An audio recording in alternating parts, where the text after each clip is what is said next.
honestly, man, I appreciate all the time that you've given me all these years, man, and it's an honor to sit down with you for, you know, Yeah. I and want Tracy. It's ever intertwining like such you are the subject.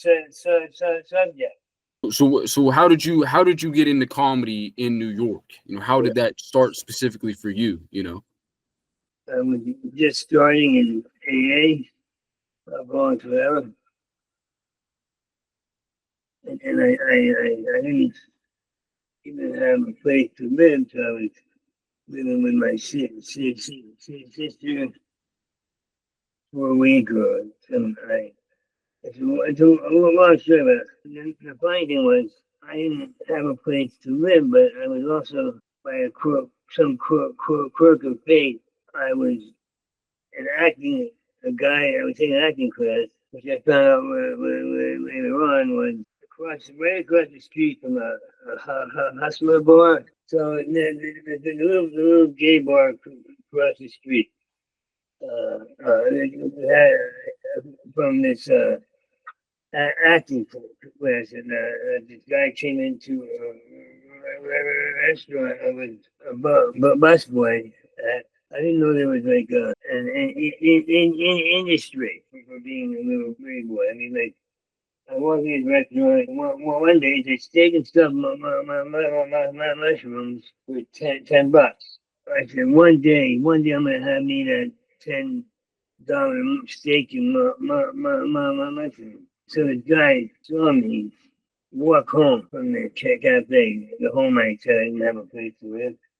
I went to the restaurant. A guy to know me in the restaurant. He said, "Are you on time?" I said, "No, I don't know. What are you doing?" He said, "He's an actor." I said, "I've been thinking about that. I seem to be talking to a lot of actors." And he goes, he looked me in the eyes and he really had a strong presence. And he looked like a really tough guy, young. And he grabbed my hand and he said, "Go see Suzanne Shepherd. She's the only one." And I didn't know. I thought that was code. I was like, I don't know for what. She's an acting teacher. So the funny thing is, I had just started hustling, and that's a funny story too. So you go to this restaurant. This guy, you know, refers you to go see another piece of work. What inspires you to want to be into? So did that inspire you to be in entertainment from that point on? I kind of knew I was going to be all right, but I started taking the acting class, and the day I signed up, I had started. I was doing this on the side work of hand job. I had a side business of hand jobs, and I would make up stories. Might as well go off on that, right? I would tell the guy because I'm straight. I would be like, the owner of the company walked by me in the apartment that he was in, and he would sleep on a hammock in the middle of the apartment. He was like, my name's Jay, and I'm in charge. Come here, let me try you out. You know, and when I got up a few times for different guys, but I stopped being able to get it up. And the customer, he said, the customers are complaining. One of my little chickens is not doing her job. And I said, well, you know, it's weird. I've been jogging lately. You know, the word jog appeals to middle age. You know, so just make sure you get it up to tonight. Because I got a very special customer. Yeah. But I would go up to each guy would be like, "You're not getting hard." Well, what is this? I said, "It's just a massage." And that's not true. But and then I would start to say, I said, "Can I ask you a question? I've been jogging. I've been jogging a lot, sir. Could that affect your erection?" And he goes, oh, here's 100. And they all did it. Here's 100. And I said, thank you. Thank you for understanding. I would get you something like that. That really means a lot, you know. I was wondering if I could call you. I'm thinking about that. And you know, and he was put on his clothes and walk out. Then about an hour later, he heard that guy was reported to my boss. So I said, you know, I'm in there's a giant weight lifter guy, really big, unhappy, gay man with a lot of muscle. The owner walked away, locked the door, and the guy chased me around the room. And I ran up on the bed, and he chased me, then he pulls out his big fucking stupid cock, and he dug in my throat. And I guess one guy still follows me around there, and he goes, it's wood, because I said, I pretended it was wood. I said it in a share as an A. I just pretended it was wood. And all the girls were like, interested in me. They were like, poor boy, you just staying with us tonight. But the funny thing was, I first we arranged a lot one night, and the two girls, like Robert Redford's kid and her niece, and she said we stayed at her house, and they tucked me in. I was like 18 or something, maybe younger. And they tucked me in, and I never, with a different personality. Like, they took me in, and they gave me routine. And I said, well, even the name makes me feel led me to the restaurant. I threw Robert Redford's son and all these kids against the wall. I dragged one of them outside. And I said, because he was calling the girl ugly and he's making her cry, saying, you're never going to make it, acting. And she was crying and crying. And I grabbed him by his wrist. And he was big. I was just a better skin little kid. And I pulled outside and I threw him into some people. I said, well, why don't you tell all these people walking by that you go to the neighborhood playhouse and you want to be a fucking actor, you're going to be big, and see how many fucking care. And I was like, wow, this acting class stuff really works. I'm really being true to myself, and I don't care if I die, whatever. And then so she left a little note and said, you never cease to amaze me. So I wrote a note in my mind, continue to amaze. I got sober anyway. I talk about the good ones talk about being inspired all the time. So what would I do to prepare? In the beginning, I was getting clean. I went to AA and I shared one day that I don't have money. I've been wanting to do comedy. I thought I'm never going to do it. And I've been doing it for the past month. Now I don't have money and at this point. And then I started to tell people off and yell. And I would do that occasionally. You're full of shit. Everybody's full of shit. I walked out. They're doing better.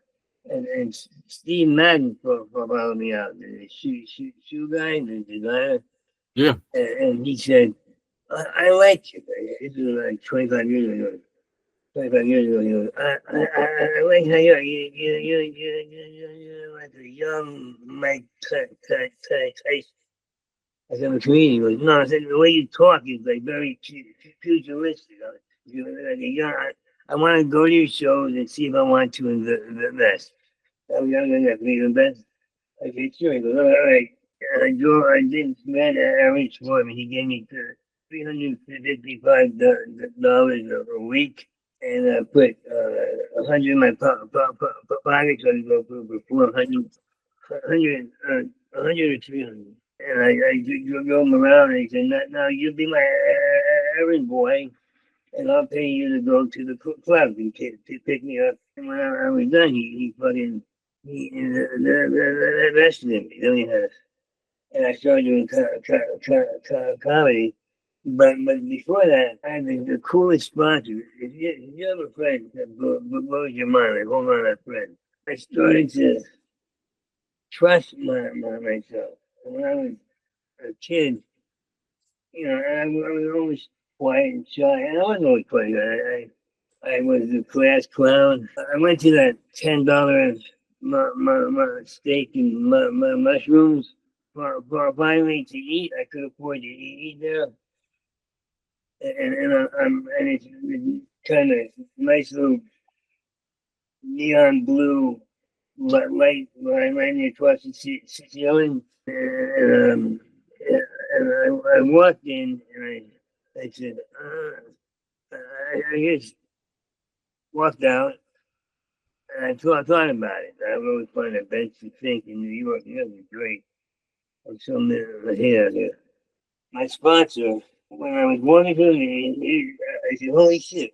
My sponsor said, I went to an AA meeting, and for the first time, I just got so sick of it. It irritated everybody in the at the table. We shared that.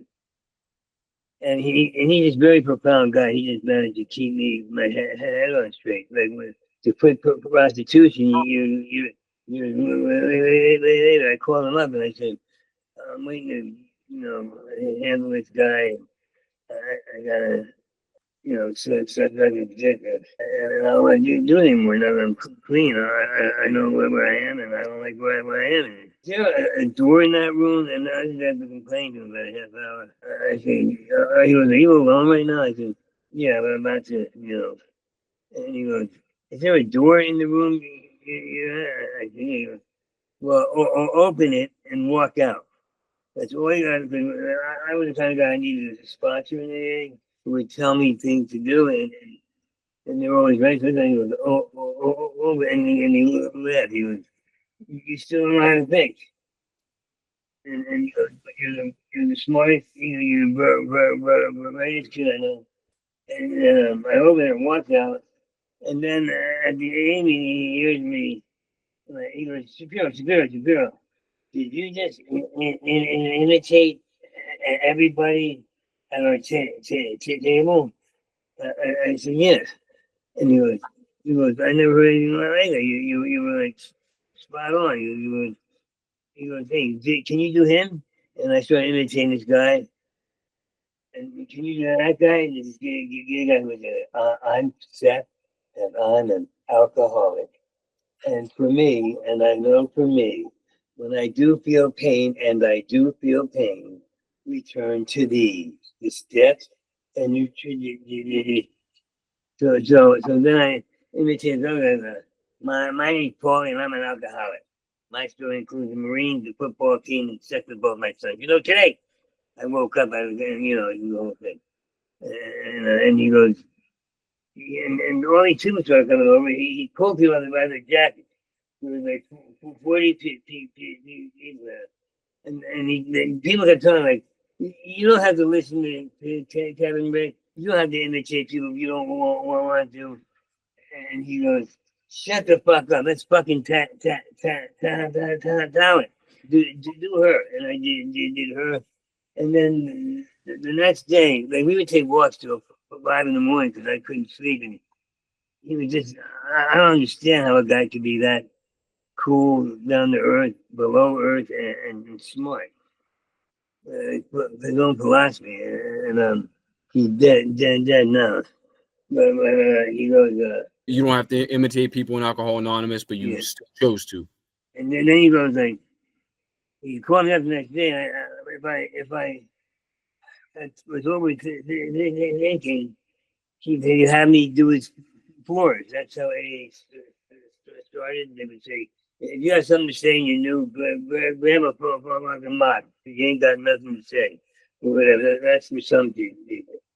And so he said, I think you have what Richard Pryor had. And he goes, come over and do my floors. And he goes, no, I got there. He turned the bucket upside down. He goes, sit here and watch Pryor. I barely saw it stand up. I tried. I was crying the whole time. Like, dude, it was great. And then he said, I couldn't stop. And he goes, it's okay, Rick. I just want you to know you're the most sensitive guy I've ever met. You're too smart And I was like, wow, this takes me away from my family crap, which I wish I stayed away from now. It's the stutter. Like now, I was at the point where I was finally how I wanted to be in comedy. I mean, I always was, but I didn't know there was this road of people actually coming up to me, my friends, saying like, "Holy shit, you look like comedy now. There's no difference between you and the." And now that I'm here, I haven't done it. I just started doing it. When you say prepare, this is what's one guy texted when he was watching my show. I'm watching Rick Shapiro read his hand in front of Montreal in industry to audition for playing in Montreal. He's actually reading his hand and carrying no notes. Basically, I ended up preparing more, but what I would do is, like, last night I saw some Melissa Sue Anderson, Melissa Sue Gilbert, the girl from House on the Prairie, Yes. said how she had to tell it really this star how her show is cutting edge too, Little House on the Prairie. So on stage, I want to say, I feel it energy and night crawling as Melissa Sue whatever the fuck her name is. Following crack addicts around. People are telling her, no, it's fentanyl. She's trying to cut fentanyl off an urban street. But I just saw that last night. I couldn't write it down, so I remember, adjust on stage. But everything I did, I wrote. I went through years of writing. It turned out to be a show that I loved. You're getting out more at this point. You're getting your name and your presence out there, and you're getting used to it now more. Yeah, they would always say they know. They gotta be like, I can't put you on in front of the industry. And the girls working there, he won the bet. He should put it on. And then Mark Maron walked by and then when he heard the guy say not putting it on, and he looks at him, he yells at the guy, put him on. And the guy put me on. Then a mafia guy heard me in the AA meeting that Steve Madden heard me in, and he talked about, he took the owner to the back room. And when he came out 5 minutes later, and the owner said, "Put him on next." And the guy was a mob guy. The point is, at the gay bar when I went to eat that day, I walked out and I said to myself, "Wait a minute! That bar across the street from the acting class, so something changing in me." All of a sudden I'm making out. Anything I do is set when you're acting, you study a play. Correct. We're doing scenes and we're always made out. It was great because I was very shy before, but I could kick ass on stage. But when I walked out of the club, there was all boys, all like Ralph Macchios in black leather jackets, and then across from them, it looked like a wall, and it was these all fat, baby powdered, overweight, or scrawny, rich business suits. So when you pick up a machio and you go upstairs, and I was doing dumbass rooms all around the city. They had the open mics, but then I got good. I mean, they always had it good, but I was on like beyond last. It got good. I mean, all my friends said, "You're always good." I was like, "No, it got good. Here's what happened. Just got good. And then the seller was the one that got behind me in the comic strip. So I would just go on late. There'd be two people in the audience. And then they started to come see me. So I did a one-man show. I go to the restaurant. And there was, I said, can I have a table? That's what happened. And they sat me at the table. I'm wearing my black jacket. And at the end, I said, can I have my check? And he goes, oh, it's been paid for. As if he didn't know. And I said, what are you doing? He goes, it's been paid for as if he didn't know. I said, what the fuck are you doing? I he's giving my Louie, you didn't shut up now. He goes, oh, give me your hand. I said, what? He goes, give me your hand, I will take you to them. And I looked across the room, and as I looked across the room, I said, well, there's no good girls here. There's no women here at all. So I thought I'd eat there when I had the money. I didn't know until that night. And I said, so actually, so they sat me down. The guy's going, would you care to have a little drink with us? And I said, sure. And I said, I asked him for a fork and a knife. He goes, I'll be right back. And I left. And I went there every night and didn't pay for a meal. And I didn't blow anybody either. Although there is a joke I like. I say, I sort of blew guys, and I'm straight, but you blow someone, you're straight. You want the $30 or the $60 or the taco, wherever your esteem is at, and mine is neither and both.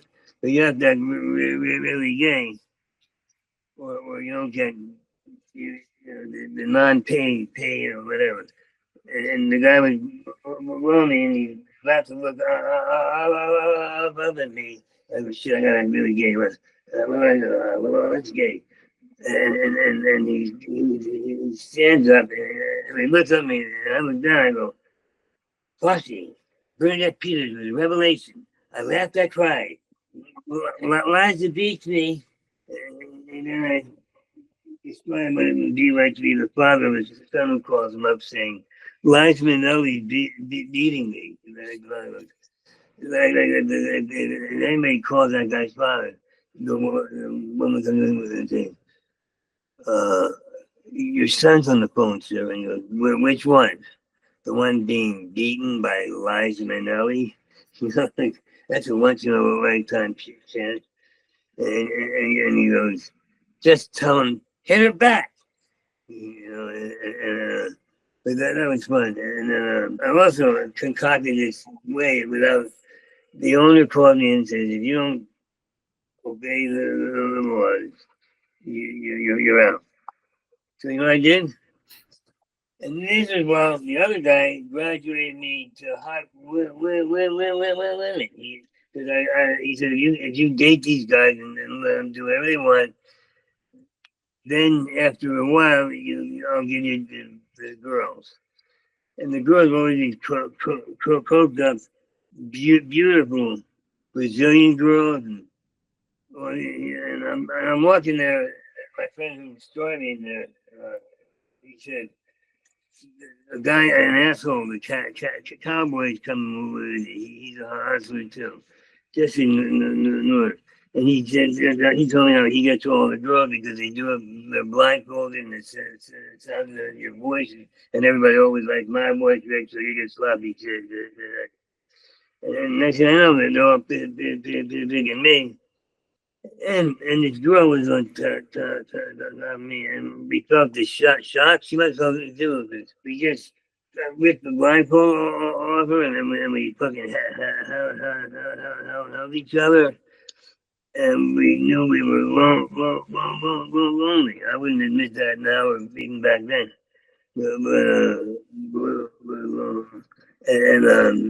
This dwarf came from behind the full-length mirror, and we took the mask off. I tried to put it back on, and we tried to make out again. And he goes, out, I want you out. And he chased me up on the bed, and he chased me up and down on his bed. And he swinging his arms, and I grabbed my pants and my shirt, and I put the clothes on in the elevator. There was nobody in the elevator, but I put it on, and I said to myself, I just stopped. I said, were you just afraid of a dwarf? Did you run away from a fucking midget? You gotta get out of this business. And I got out. And that's when the shit really hit the ceiling, man. I found Colombians, Puerto Ricans, and Jews who both can deal with false cocaine. Even my twin brother Robert, we took out in and swiped his hand across his huge pile of coke. My job was to measure with pure accuracy, and he would come in wrecked and sweep his arm across the mountain, dump it in a bag, and say, "See you tomorrow." I said, "What are you doing? You're getting me killed." Who cares? They're fucking drug dealers. They deserve it. And it was fun. How do you how do you get from this point to working with Louie C.K. over there?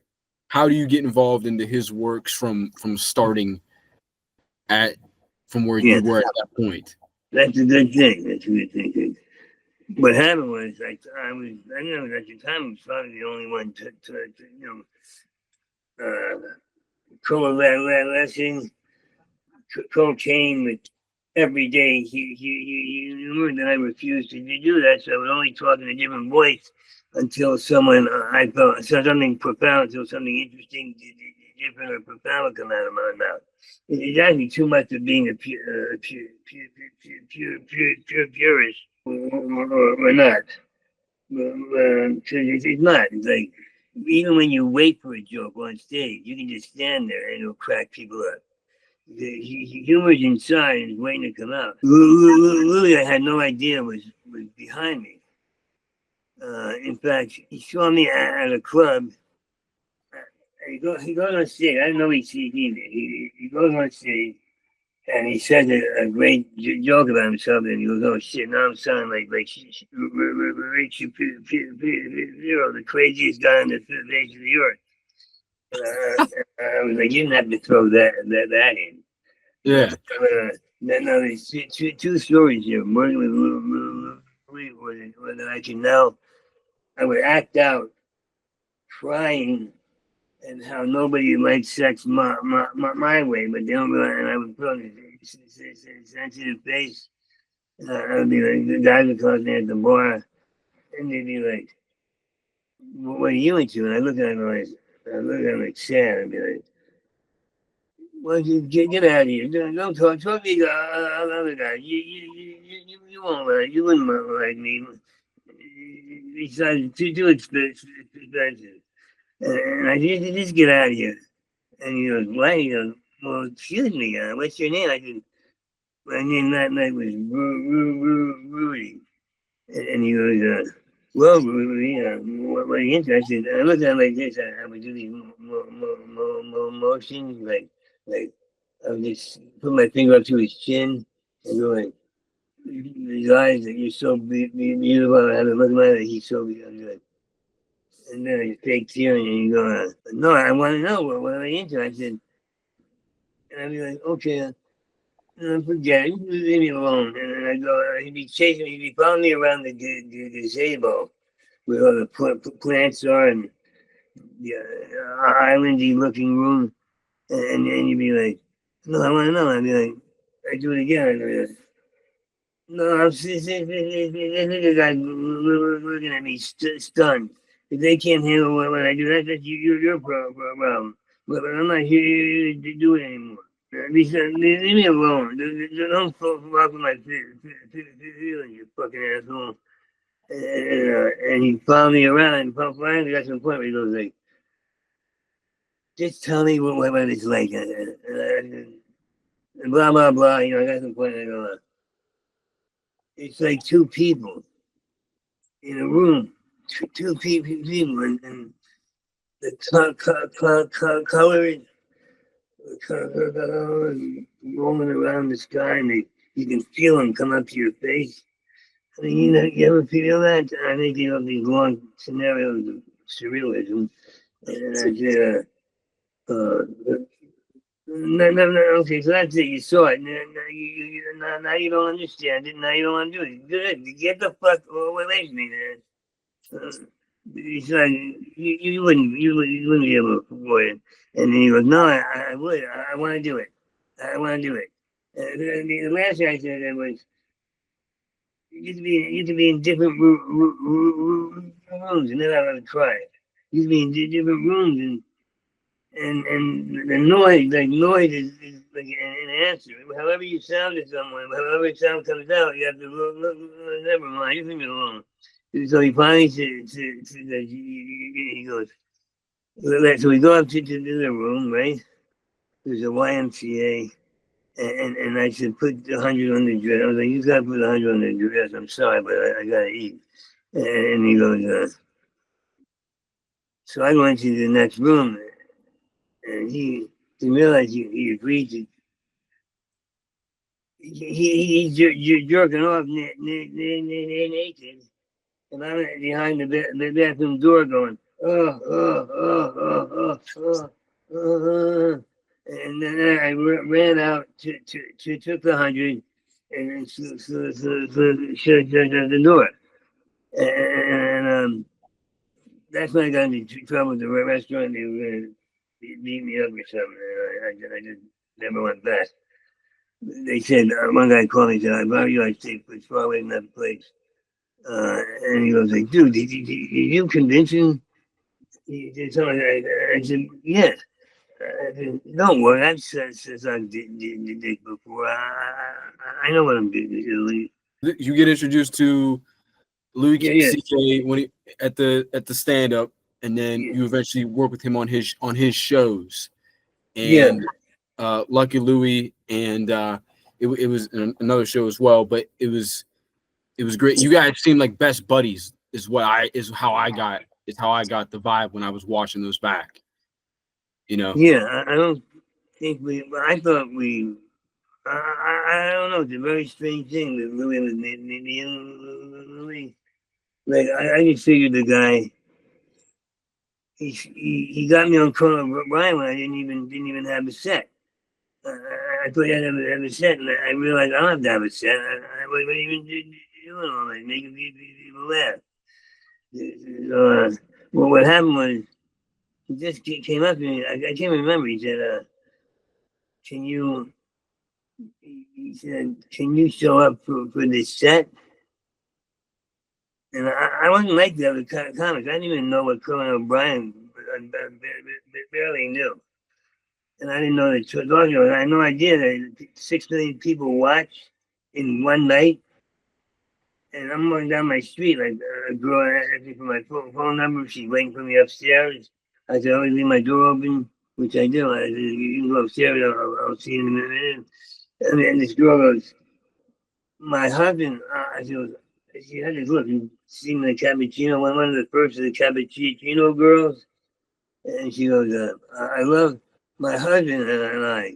We love what you do. We love your work. And I didn't put two and two together till like a week ago from now. Like a month ago. Because the girl came over and I'm talking to a guy who got a great comedian, Dan by 10 hours. And I don't remember what it was. Colin Quinn put Louie and me on this, and Nick Apollo on the same show when he had that show on TV, that really cool show. So I was put on that show with Louie. I don't remember. I don't think I hung out. Oh, you know what happened? He came out here on the street, and we never met. And he goes, it's so sad. I hate to feel this. It was the first year of my life. And I had to do something very drastic. My shrinks are gone. Louie came up to me on the street, like 6th Avenue downtown, and he goes, Rick,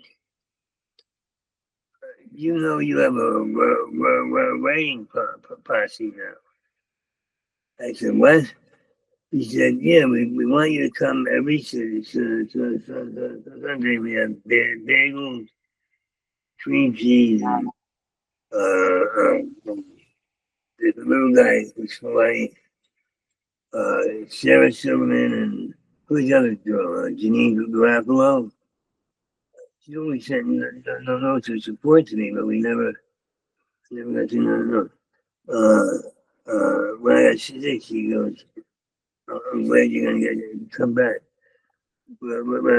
It took me a few years. No, not a year. I went to his house.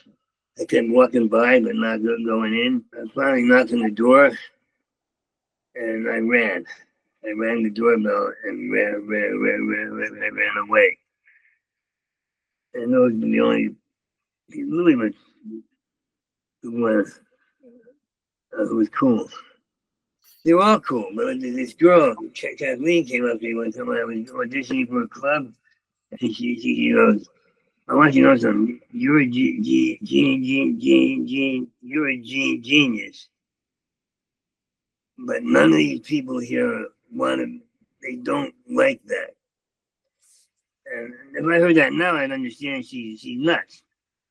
But Yeah. she was really the most talented person I'd ever seen.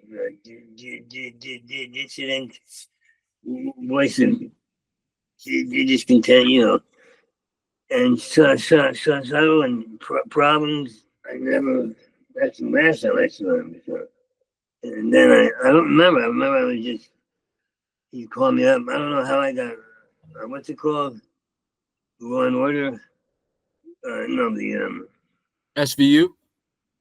no, I don't know. I played a homeless guy with the big guy who plays a cop, and he bends his head a lot, and that's weird. But then I was down on Conan O'Brien, and I didn't know what it was. I didn't watch TV. My ex-girlfriend told me, my wife told me too, you bought a TV and you threw it out. But my answer, you threw it right out the window. Because I said, you want to admit that you like TV? Like I thought, yeah, I did. They called me up. Conan O'Brien wants you to. Louie came up to me and said, "Can you do a? Can you come to the?" I get to the show. I said, "Yes." That was it. He just said, "Come to the show," and then I started breaking the rules. Like they came into my room, and these two guys chucked something, and Louie got him at him, but I didn't. And they come into the room holding a gap bag, a few gap bags and a Barney doll. And they pull out the Barney doll and he said, Conan wants you to play an angry pro bow. He didn't say that. I didn't know what. I didn't hear anything about what I was supposed to do. He just said, write a poem. When I sat down, he goes, write a poem about a holiday. The holidays are coming up. And the first night I did, and I just came out of my mouth. I said, I ain't holding up no fucking Barney doll. And back then I was a little rough. I just didn't take shit from anybody. So I'll go back and hustle. It's done so much good for me now. And so the audience clapped. Like, they're like, and they whistled at it like, this is the shit. And he called me for 4 more shows. And I didn't know it was a name, like supermodel in my apartment. You didn't clean up your apartment. Come on, let's order Chinese. And I said, when your apartment's dirty, you don't just clean it. You order Chinese, and you get going. I said, who are you? And my friend Dominic called me up and said, I sent you over this beautiful girl, and this girl was unbelievable. Like her attitude, she looked like a giant smirk. The coolest lipstick smirk. And a white V-neck t-shirt. Everything you ever dreamed of. Everything you ever dreamed of. Yeah, and of course that wasn't the real me going. The other me going like, no.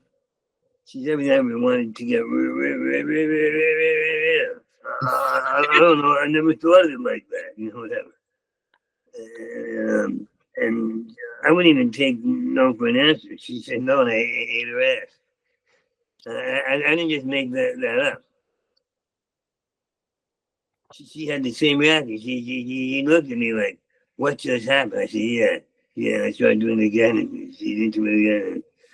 Then I shot this short film around the East,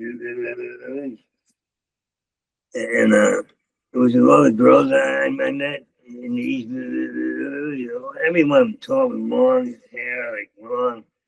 Fine.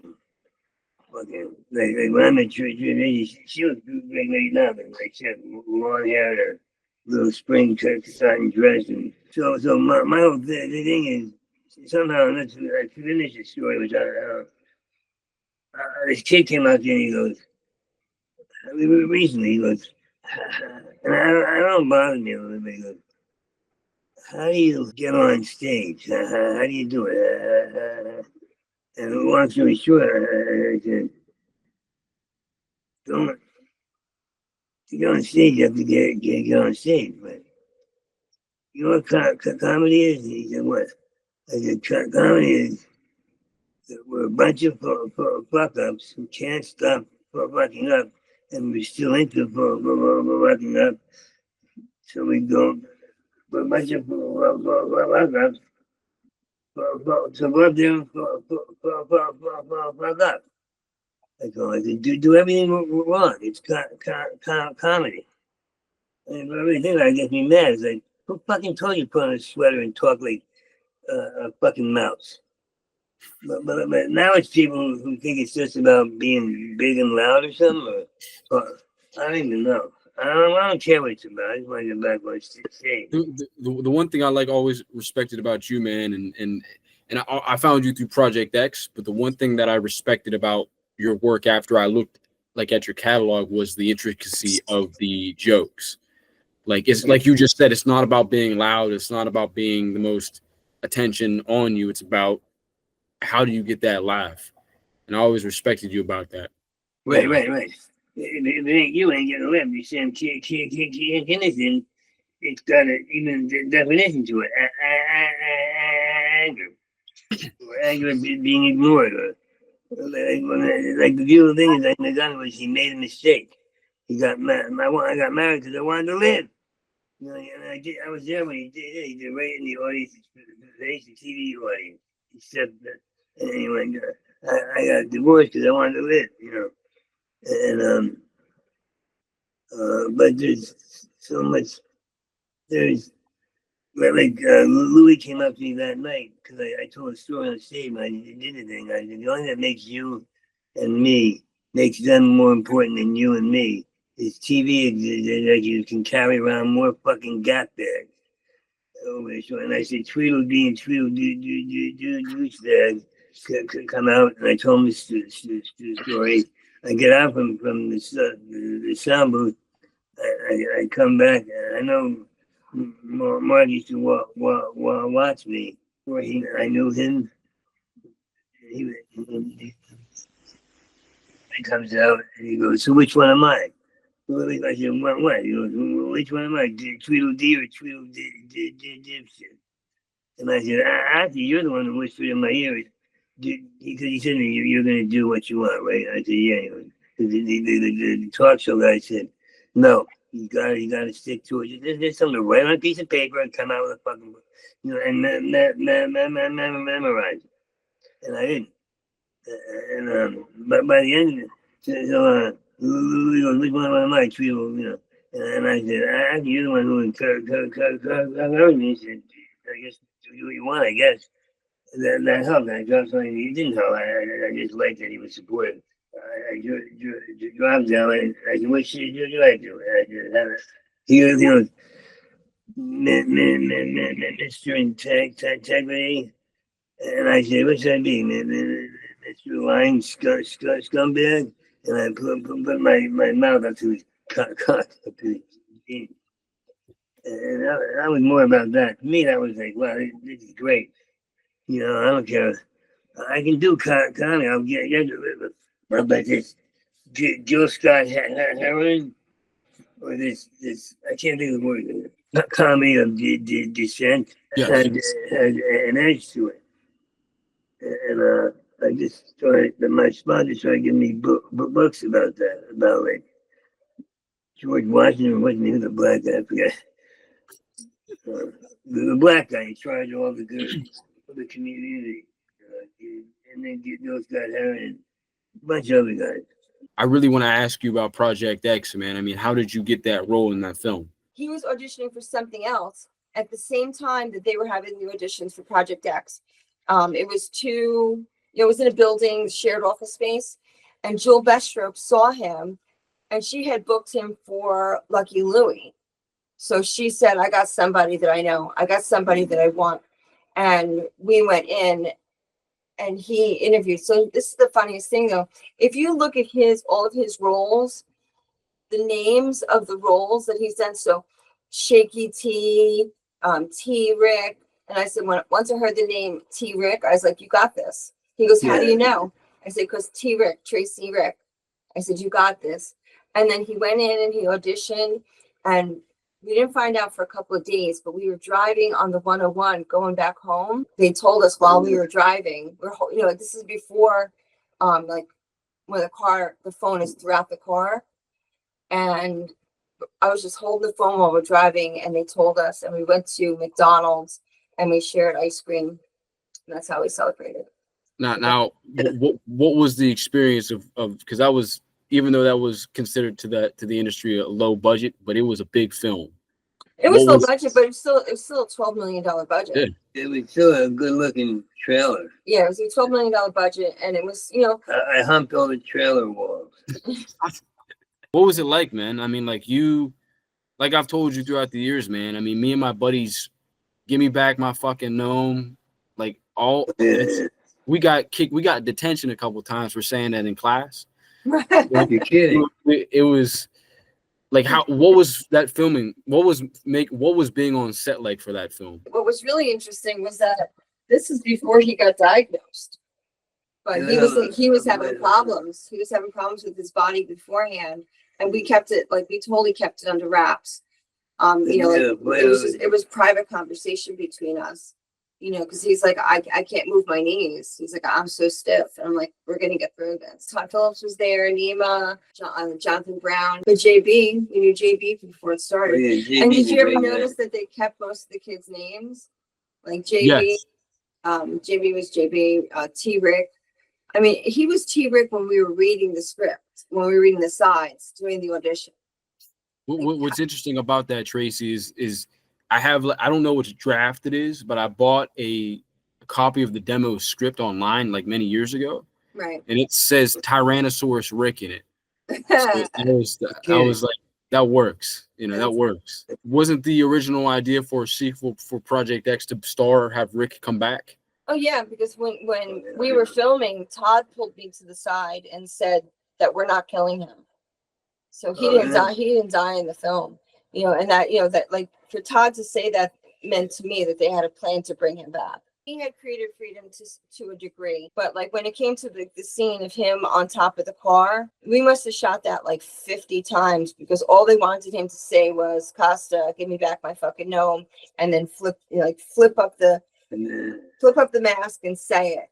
And they just had to keep getting to do it because he wanted to add words. I will kill all you've ever loved or known. Yeah, and then he also they gave him the opportunity to improv when we were in that initial scene when they're buying the weed. So a lot of that was also improv, but they did want him to stick to the script. Lines, you had a whole family and 30 lines with each one, with each child. I got on the set and they said, we love what you're doing. So Todd personally said, please do 400 more lines for each. Yeah, please do 400 more lines because we need to do 400 more takes. Yeah, that's what he said. He said, we don't ask anybody this, but we're begging you. You're doing those scenes in the house with the weed scene, was that a set or was that actually on a street in LA somewhere? That was on a street. It was in Pasadena. Pasadena. That was a house. That was a house. The house where they burnt, the town down, when he burnt down the street, that was on Warner Brothers Studios. But the house where he did the drug scene, that was an actual house. And so he gets pulled over. They didn't think he was sober. He wasn't driving. There was a girl with him. She was driving. Gets pulled over. They said, "Where are you heading to?" He says, "Comedy Club." And they go, "You're a comedian?" He said, "Yep." They said, "Get out of the car." They made him stand on the side of the road with the lights facing into like a cornfield.